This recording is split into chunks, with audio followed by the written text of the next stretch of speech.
आज़मीन हज। अब बहुत ध्यान से आप देखें सऊदी अरब की सिक्योरिटी सिस्टम, यहाँ का सिक्योरिटी सिस्टम।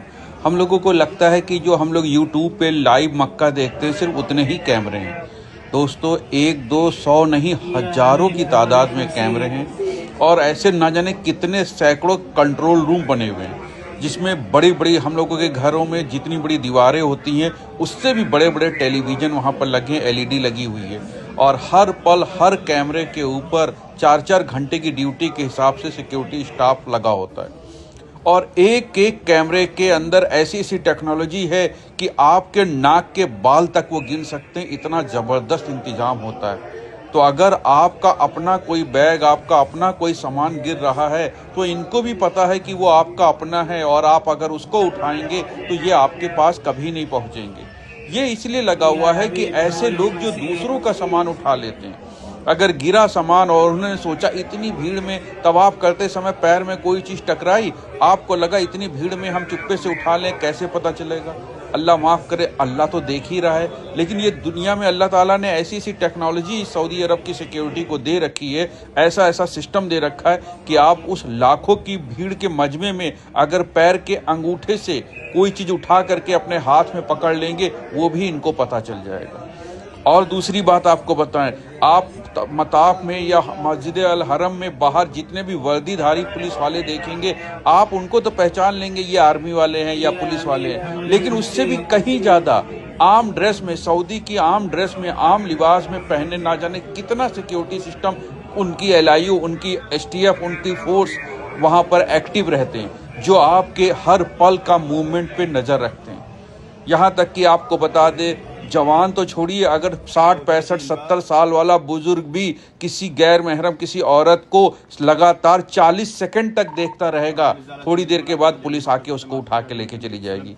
ध्यान से समझिएगा, 70 साल के बुजुर्ग को भी नहीं छोड़ा जाएगा। अगर उसने 40 सेकंड तक लगातार किसी औरत के ऊपर नज़र गड़ा दी तो उसको भी पुलिस उठा ले जाएगी। जवान का क्या करेगी ये तो आप ही समझ लीजिए। और सारी दुनिया में पुलिस वालों के द्वारा जो 3rd डिग्री दिया जाता है, जो हाथ पैर की तुड़ाई होती है, उसमें सऊदी अरब टॉप 3 में आता है। ये जो हड्डी पसली तोड़ते हैं यहाँ के फोर्स, वो टॉप 3 में आता है। और जो सऊदी अरब का बंदा है, जो सऊदी सिटीजन है, अगर वो भी कोई गलती करता है तो उसका भी पता नहीं चलता है कि वो कौन सी जेल में कहाँ गया। हमारे इंडियन हाजियों का तो आप ही अंदाज़ा लगा सकते हैं, कुछ अता पता नहीं चलेगा कहाँ गए। अगर जरा से भी अपराध जैसी चीज़ में कोई भी लिप्त हो गया, अपराध जैसी चीज़ में कोई फंस गया। इसलिए आपको ये वीडियो टेक्नोलॉजी हम दिखा रहे हैं, आप इसमें देख कर सिर्फ इबरत हासिल कर ले कि आपके एक एक मूवमेंट पर नज़र होगी। यहाँ तक कि आपको बता दें, अगर मस्जिद अल हरम के बाहर आप 2 सगे भाई हैं और एक दूसरे को रियाल दे रहे हैं, एक आदमी ने पर्स से 100 रियाल निकाले और दूसरे को दिए, उतनी देर में फोर्स आ जाएगी। पैसों का लेन देन भी खुलेआम करना सख्त मना होता है वहाँ पर।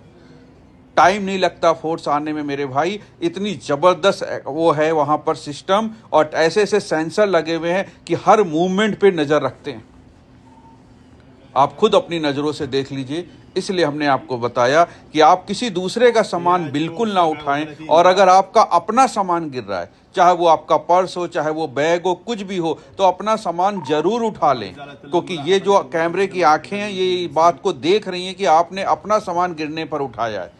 तो आपको अपना कोई भी सामान कहीं भी गिर जाए, 10 बार गिरे 10 बार उठा लीजिए, या ना सोचिए कि आपको पुलिस पकड़ लेगी। लेकिन किसी और का सामान, यहाँ तक कि रुमाल भी अगर आपने उठा लिया, रियाल और पर्स और बैग तो छोड़िए, अगर रुमाल भी उठाया तो आप अरेस्ट होने के लिए तैयार रहिए। पिछले साल एक हाजी साहब ने गलती करी थी, 3 साल की सज़ा हो चुकी है उनको। उन्होंने मताफ में किसी साहब का बैग उठा लिया था और उठा के लेके बाहर चले आए थे। तो मेरे भाई, नाक के बाल गिलेगी, ये वो पुलिस है, इसलिए बिल्कुल अलर्ट रहिएगा, कोई गलती ना करिएगा।